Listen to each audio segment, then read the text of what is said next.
नमस्कार दोस्तों, ये video editorial compilation for mains का पार्ट है। आप प्लेलिस्ट में जाके एडिटोरियल की वीडियोस पेपर वाइज और टॉपिक वाइज देख सकते हो। और अगर आप दिसंबर 2019 के बाद की वीडियोस को देखना चाहते हो तो वीडियो के नीचे मौजूद ज्वाइन बटन की सहायता से आप मेंबरशिप को ज्वाइन कर सकते हो। चलिए डिस्कशन स्टार्ट करते हैं। आप जीएस पेपर 2 के इस टॉपिक से और इवन ऐसे से भी इस आर्टिकल को रिलेट कर सकते हो। मतलब इस आर्टिकल के पॉइंट्स ऐसे में भी काफ़ी अच्छे से इस्तेमाल हो सकते हैं। पहले देखो, एक समय ऐसा भी था जब इंडिया को विश्व गुरु यानी वर्ल्ड लीडर के रूप में जाना जाता था। एक समय ऐसा भी था जब इंडिया सोने की चिड़िया था। एग्जाम्पल के तौर पर 17वीं सेंचुरी में वर्ल्ड इकोनॉमी में इंडिया एक बहुत इंपॉर्टेंट प्लेयर था। स्पाइसेस यानी मसाले, शुगर, टेक्सटाइल्स, हैंडीक्राफ्ट और बहुत सारे आइटम्स सबसे ज़्यादा इंडिया के द्वारा ही एक्सपोर्ट किए जाते थे।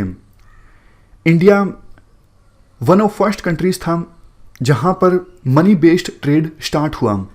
इवन देखो, एक समय ऐसा भी था जब वर्ल्ड ट्रेड में इंडिया का शेयर ऑलमोस्ट 24.5% था।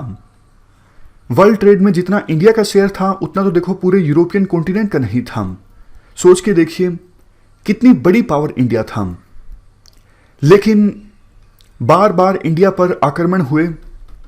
इन्वेडर्स ने काफ़ी बार इंडिया के ऊपर अटैक किया, इंडिया को कॉलोनी बनाया गया, बट इंडिया ने कभी किसी के ऊपर अटैक नहीं किया। और देखो, एक खास बात यह है कि इतने ज़्यादा आक्रमण इंडिया पर होने के बावजूद, इतने सारे धक्के खाने के बावजूद इंडिया की जो ग्लोरी है वो ख़त्म नहीं हुई। हाँ, फेड जरूर हो गई है। अभी भी इंडिया को एक महान सिविलाइजेशन के रूप में जाना जाता है। बट देखो, समय अब आ गया है कि इंडिया की ग्लोरी को फिर से रिवाइव किया जाए। इंडिया की ग्लोरी जो फेड हो चुकी है, अब समय आ गया है कि इंडिया अपने विश्व गुरु का स्टेटस फिर से हासिल करे और अपनी ग्लोरी को रिवाइव करे। राइटर के अनुसार कोविड-19 की महामारी हमें एक अपॉर्चुनिटी प्रोवाइड करती है अपने खोए हुए स्टेटस को फिर से हासिल करने के लिए। जैसे देखो, आज पूरा वर्ल्ड इंडिया के कल्चर की कदर कर रहा है। आपने देखा किस प्रकार से नमस्ते को ज़्यादा तवज्जो दी जा रही है पूरे वर्ल्ड में सोशल डिस्टेंसिंग को मेंटेन करने के लिए। दूसरा, हमारी Ayurveda, Indian science, meditation, yoga, ये सब चीज़ें इंपॉर्टेंट हैं बॉडी की इम्यूनिटी पावर इंक्रीज करने में। और इन सब चीज़ों की सहायता से कोविड-19 से निपटा जा सकता है। देखो, ये बात सच है, डायरेक्ट नहीं निपटा जा सकता। मतलब ये चीज़ें एक प्रकार से मेडिसिन नहीं है कोविड-19 के खिलाफ, लेकिन इन चीज़ों से इम्यून पावर बॉडी की इंक्रीज होती है। और बॉडी की इम्यून पावर जितनी ज़्यादा होगी उतना ही बेहतर ढंग से बॉडी जो है वो निपट सकती है कोविड-19 से। इसके बाद नेक्स्ट पॉइंट वेजिटेरियनिज्म से संबंधित है। इंडिया में वेजिटेरियनिज्म को ज़्यादा प्रमोट किया जाता है और इस चीज़ की इम्पोर्टेंस अब देखो पूरा वर्ल्ड भी समझ गया है। ना सिर्फ कोविड-19 बल्कि स्वाइन फ्लू और बहुत सारे जूनोटिक डिजीज़ वो होते हैं जो एनिमल से ह्यूमन बींग्स में ट्रांसमिट होते हैं। तो पिछले कुछ समय में बहुत सारे जूनोटिक डिजीज़ का आउटब्रेक देखने को मिला है वर्ल्ड में। तो ऐसी सिचुएशन में अगर लोग वेजिटेरियनिज्म को ज़्यादा तवज्जो देते हैं जैसे कि इंडिया देता है, तो शायद फ्यूचर में इन डिजीज़ का आउटब्रेक कम देखने को मिले। इसके बाद आर्टिकल में कहा जाता है, पिछले हफ्ते WHO के executive director Michael J Ryan ने एक प्रेस कॉन्फ्रेंस की थी और प्रेस कॉन्फ्रेंस में उन्होंने बोला था इंडिया पूरे वर्ल्ड को रास्ता दिखा सकता है कोविड-19 की महामारी में। उन्होंने एग्जाम्पल दिया किस प्रकार से 2 साइलेंट किलर्स स्मॉल पॉक्स और पोलियो को ख़त्म करने में इंडिया ने वर्ल्ड को लीड किया। और अभी भी इंडिया के पास बहुत ज़बरदस्त कैपेसिटी है कि इंडिया वर्ल्ड को रास्ता दिखाए कैसे कोविड-19 को ख़त्म किया जा सकता है। देखो, एक बात साफ है, वर्ल्ड ऑर्डर अब पहले जैसा नहीं रहेगा इस महामारी के बाद। ये बात हमने पहले भी डिस्कस की है। सोच के देखिए, अगर ये महामारी इंडिया से फैली होती तो क्या वर्ल्ड इंडिया को क्रिटिसाइज नहीं करता? बहुत ज़्यादा करता। देखो, ग्लोबल मीडिया हो, काफ़ी सारे इंस्टीट्यूशंस, कुछ देश हमेशा फिराक में रहते हैं कि इंडिया में कुछ हो और वो इंडिया को क्रिटिसाइज करना स्टार्ट करें। बट देखो, ये महामारी चाइना से ओरिजिनेट होती है, लेकिन चाइना को अभी कोई कुछ नहीं बोल रहा है। Even United Nations security council में जब ये इशू आया डिस्कस होने के लिए, तो चाइना ने अपनी वीटो पावर का इस्तेमाल किया और इस इशू को डिस्कस भी नहीं होने दिया। ग्लोबल मीडिया भी ज़्यादा कुछ बोल नहीं रही है चाइना के अगेंस्ट। इसका रीज़न देखो ये है, अभी फिलहाल की सिचुएशन में कोई देश चाइना को नाराज़ नहीं करना चाहता। चाइना अभी पूरे वर्ल्ड का एक मैन्युफैक्चरिंग हब है। इटली, जर्मनी, यूएसए, इन सभी देशों को पता है अगर फिलहाल की सिचुएशन में चाइना के साथ लड़ाई की जाएगी, चाइना को बुरा भला कहा जाएगा, तो चाइना से एसेंशियल सप्लाईज हमारे देश में नहीं आएंगी, जिनकी अभी बहुत ज़्यादा आवश्यकता है कोविड-19 की महामारी की सिचुएशन में। इसलिए फिलहाल की सिचुएशन में कोई भी देश चाइना को नाराज नहीं करना चाहता, लेकिन इतना ज़रूर है आने वाले समय में ये सारे देश चाइना के ऊपर अपनी डिपेंडेंसी को कम करना चाहते हैं। चाइना के ऊपर से लोगों का एक भरोसा उठ गया है, क्योंकि इस बात पर तो एक लंबी डिबेट हो सकती है कि चाइना ने जानबूझ के ये महामारी फैलाई या फिर नहीं फैलाई, लेकिन इतना जरूर साफ है कि चाइना की गलती जरूर है। नवंबर में उन्हें यह पता लग गया था कि ह्यूमन टू ह्यूमन ट्रांसमिशन हो रहा है। 23 जनवरी को उन्होंने जाके वर्ल्ड को बताया कि हाँ भाई, आप बच के रहिए, ह्यूमन टू ह्यूमन ट्रांसमिशन हो रहा है।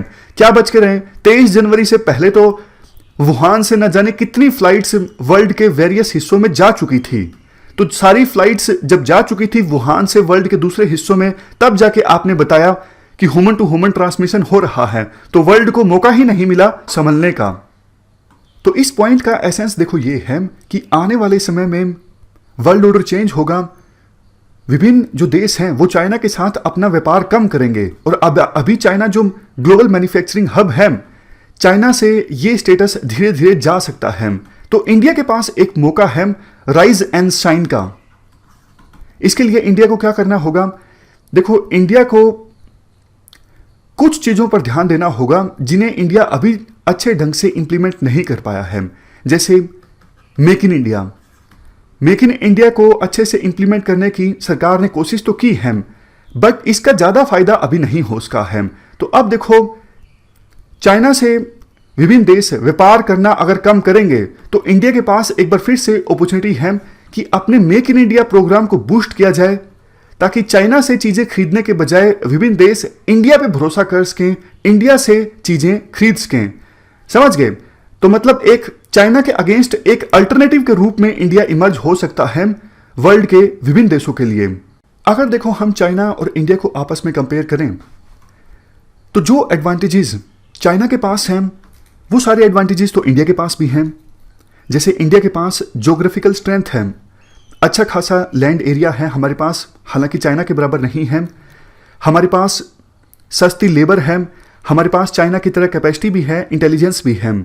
और एक चीज़ जो चाइना के पास नहीं है वो इंडिया के पास है, second largest English speaking country. हमारे देश में इंग्लिश बोलने वालों की संख्या काफ़ी ज़्यादा है, तो यूरोपियन कंट्रीज के साथ आसानी से हम कम्युनिकेट कर सकते हैं। जबकि चाइना में इंग्लिश बोलने वालों की संख्या कम है, तो उनके लिए लैंग्वेज एक बैरियर है। इसके बाद राइटर कुछ सजेशंस देते हैं।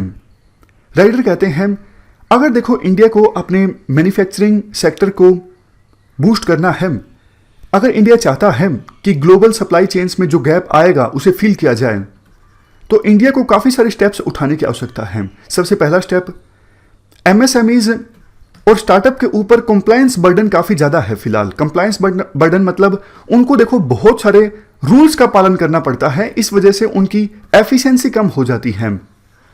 बहुत सारी रिपोर्ट्स उन्हें फाइल करनी पड़ती हैं, रेगुलेशन काफ़ी ज़्यादा है, कहने का मतलब है। तो गवर्नमेंट को रेगुलेशन थोड़ा लूज करना चाहिए, ताकि स्टार्टअप्स एंड एमएसएमईज अच्छे से काम कर सकें। इसके अलावा अभी भी रेड टेपिज्म हमारे देश में काफ़ी ज़्यादा है। रेड टेपिज्म जैसे जो सरकारी ऑफिशियल्स हैं वो छोटे छोटे कारणों की वजह से प्रोजेक्ट को आगे नहीं जाने देते, या फिर ऑब्स्टेकल्स क्रिएट कर देते हैं, जिसकी वजह से इंडस्ट्रीज फैक्ट्रीज ठीक से काम नहीं कर पाती। ब्यूरोक्रेसी भी इंपॉर्टेंट कामों में बाधा अटकाती है। हमारी जो ब्यूरोक्रेसी है उसमें वाइड स्केल पे रिफॉर्म्स लाने की आवश्यकता है। फिलहाल की इकोनॉमिक सिचुएशन को देखते हुए। इसके अलावा और भी काफ़ी सारे इकोनॉमिक रिफॉर्म्स हमें लाने होंगे, जैसे लैंड एक्विजिशन लॉज। अभी देखो, कोई पर्सन बाहर से आता है, फैक्ट्री स्टैब्लिश करना चाहता है, उसको लैंड नहीं मिलता। लैंड एक्विजिशन लॉ हमारे देश में काफ़ी ज़्यादा स्ट्रॉन्ग है। इसके अलावा लेबर लॉज, बाहर के इन्वेस्टर्स को ये लगता है, इवन हमारे डोमेस्टिक इन्वेस्टर्स को भी, कि लेबर लॉज जो है इंडिया में बहुत ज़्यादा सख्त हैं। इसकी वजह से कई इंडस्ट्रियल लीडर्स का कहना है हम ऑपरेशंस ठीक से नहीं चला पाते। नेक्स्ट सजेशन राइटर के द्वारा ये दिया जाता है, देखो हमें पाकिस्तान के साथ हमारा जो ऑब्सेशन है उसे अवॉइड करना होगा। कंपेयर भी हम कई बार करते हैं, तो किसके साथ? पाकिस्तान के साथ। हमें चाइना को पीछे छोड़ना होगा। देखो, चाइना के ऊपर डिपेंडेंट है पाकिस्तान। जिस दिन हमने चाइना को पीछे छोड़ दिया, पाकिस्तान अपने आप खत्म हो जाएगा, क्योंकि पाकिस्तान पूरी तरह से अपने सर्वाइवल के लिए चाइना के ऊपर डिपेंड करता है। और चाइना जानबूझ के पाकिस्तान को सपोर्ट करता है इंडिया को कंटेन करने के लिए। तो पाकिस्तान पर ध्यान देना हमें छोड़ना होगा। इवन देखो, एग्जाम्पल भी देते हैं राइटर। हम बोलते हैं कि हमें पाकिस्तान के पास जो कश्मीर का एरिया है उसे वापस हासिल करना है, बट देखो कश्मीर का एक एरिया चाइना के पास भी है, लेकिन उसको लेने की बात हम कभी नहीं करते। तो हमें बड़ा सोचना होगा। पाकिस्तान के साथ हमारा जो ऑब्सेशन है उसे हमें अवॉइड करना होगा। नेक्स्ट पॉइंट, देखो फिलहाल की सिचुएशन में हम रिलीजियस कन्फ्लिक्ट को अफोर्ड नहीं कर सकते हैं। हमारे देश में अगर विभिन्न धर्मों के बीच हेट्रेड पैदा होती है तो इससे देश में इंस्टेबिलिटी आएगी, और अगर हम एकजुट नहीं हैं तो हम ज़्यादा बेहतर ढंग से आगे नहीं बढ़ पाएंगे। हम इंडिया की खोई ग्लोरी को फिर से रिवाइव नहीं कर पाएंगे। और देखो, थोड़ा सा कम्युनल इशू हमारे देश में होता है तो विभिन्न देशों को, इंटरनेशनल मीडिया को एक मौका मिल जाता है कि इंडिया को क्रिटिसाइज करने का। फिर हमारी एनर्जी वहां पर इन्वेस्ट हो जाती है, हमारा ध्यान जो है वो डाइवर्ट हो जाता है। तो इसलिए पूरे इंडिया को एकजुट रहना होगा, कम्युनल हेट्रेड को दूर करना होगा। लास्ट में आर्टिकल में कहा जाता है, देखो एक बार विंस्टन चर्चिल के द्वारा कहा गया था, never let a good crisis go to waste. आप किसी भी क्राइसिस को वेस्ट मत होने दीजिए। हर एक क्राइसिस आपको एक अपॉर्चुनिटी प्रोवाइड करता है, और ये कोविड-19 की महामारी इंडिया को भी एक अपॉर्चुनिटी प्रोवाइड कर रही है। इंडिया इस अपॉर्चुनिटी को सीज करके अपने खोए हुए विश्व गुरु के स्टेटस को फिर से हासिल करें और इस महामारी से एक वॉरियर की तरह लड़ें। हम सब इस काम में एक इम्पोर्टेंट भूमिका निभा सकते हैं, वॉरियर की तरह लड़कर, अपने घर पर रहकर, सेफ रहकर, ताकि सबसे पहले इंडिया इस महामारी पर काबू पाए और बाद में पूरे वर्ल्ड को रास्ता दिखाए। तो ये हमने पूरा आर्टिकल डिस्कस किया। इस डिस्कशन में फिलहाल इतना ही है। Thank you very much for discussion.